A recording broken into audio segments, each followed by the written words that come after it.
क्यों अक्सर जब भी चीन की बात होती है तो चीन की तानाशाही वहां की पार्टी राजनीतिक व्यवस्था के कारण बात में आ जाती है। कहा जाता है कि चीन के अंदर जो साम्यवादी पार्टी है, कम्युनिस्ट पार्टी ऑफ चाइना है, सीसीपी है, वो पार्टी वहां पर तानाशाही कर रही है। और कहा जाता है चीन की तरक्की के पीछे असल कारण वहां की राजनीतिक व्यवस्था है, जहां पर वन पार्टी सिस्टम है।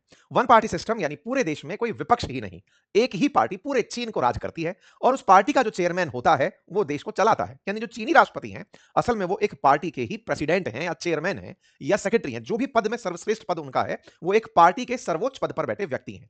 अर्थात राजनीतिक व्यवस्था में एक देश जो विपक्ष ही ना रखता हो, सामान्यतया इसे तानाशाही से तोल दिया जाता है। इसीलिए कहा जाता है कि चीन में तानाशाही है, क्योंकि कोई विपक्ष है ही नहीं। इसका दूसरा मीनिंग निकलता है कि वन पार्टी सिस्टम क्या तानाशाही होता है? और ऐसे में भारत में जब भी तानाशाही शब्द का उपयोग होता है तो यह आरोप भाजपा पर लगता है। भाजपा वाले कांग्रेस पर लगाते हैं कि इंदिरा गांधी जी ने इमरजेंसी के समय तानाशाही की थी, और इस बार के इलेक्शन में बीजेपी पर आरोप था कि ये लोग बहुमत ही इसलिए चाहते हैं ताकि ये संविधान बदलकर देश में तानाशाही कर सकें। तानाशाही का मतलब है जो सत्ता में है उसे कोई रोक ना पाए, वो अपनी मर्जी से देश को चलाए, उसके सामने विपक्ष गौण हो जाए। विपक्ष गौण हो जाए, ऐसे में यह खबर आज की चर्चा इसलिए बन जाती है क्योंकि इसी चीन की कम्युनिस्ट पार्टी सीसीपी के लीडर्स भाजपा के नेताओं से मिलने दिल्ली पधारते हैं, और वो ना केवल बीजेपी के नेताओं से मिलते हैं बल्कि वो आरएसएस से भी मुलाकात करते हैं। ऐसे में राजनीति में एक नया स्टैंड क्लियर होता है, क्रिएट होता है। और वो स्टैंड ये कि कहीं ये प्रेरणा तो नहीं ले रहे हैं कि भाई तुम जो वहां करते हो वो जरा हमें बताओ, और अगर ऐसा है तो क्या बीजेपी तानाशाही के लिए मोटिवेशन ले रही है? क्योंकि हमारे देश में अक्सर कहा जाता है कि अगर देश को तरक्की करनी है तो चीन की तरह तानाशाही लानी होगी। कई बार हमने इस पर सेशन भी किया है, समझाने का प्रयास भी किया है कि दोनों में क्या अंतर है।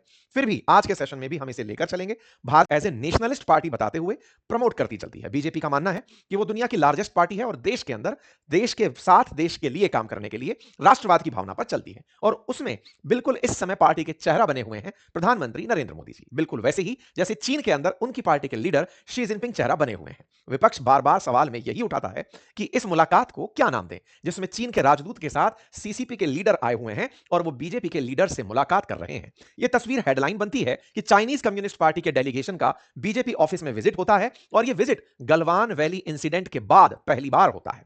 गलवान वैली इंसिडेंट के बाद हालांकि बहुत सी चीजें पहली बार हो रही हैं। उनमें चाहे दोनों देशों के बीच विदेशी सेवा के लिए फ्लाइट का शुरू होना हो, दोनों देशों के बीच व्यापार की सुगमता को बढ़ाने का प्रयास हो, नेताओं की आपसी मुलाकात हो, प्रधानमंत्री का चीन दौरा हो, विदेश लेवल को संचार रूप से चालू चलाने के लिए तमाम विदेशी निवेश के तरीके हों, बहुत सी चीजें फिर से खुल रही हैं। लेकिन इस बीच में यह हेडलाइन मायने रखती है। विपक्ष पूछता है कि लाल आंखों की जगह रेड कारपेट क्यों बिछाया है? जवाब दीजिए। चैनल पर नए हैं तो सब्सक्राइब कर लीजिएगा, साथ ही साथ साथियों के साथ साझा करके उन्हें भी चैनल सब्सक्राइब करने की कहिएगा। बहुत बहुत धन्यवाद।